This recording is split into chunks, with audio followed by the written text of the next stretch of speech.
Ito guys yung hail na bumagsak sa amin ngayon. Kababagsak lang. Ganitong kalaki. Imagine niyo, ganyang kalaki.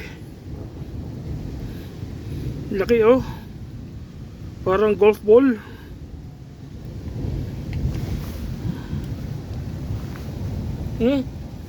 Ganyang kalaki yung hail na bumagsak. Kaya sigurado marami magka-claim this year.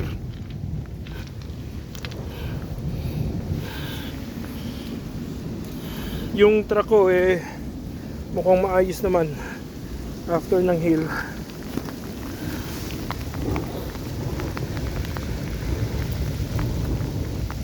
Laki guys oh.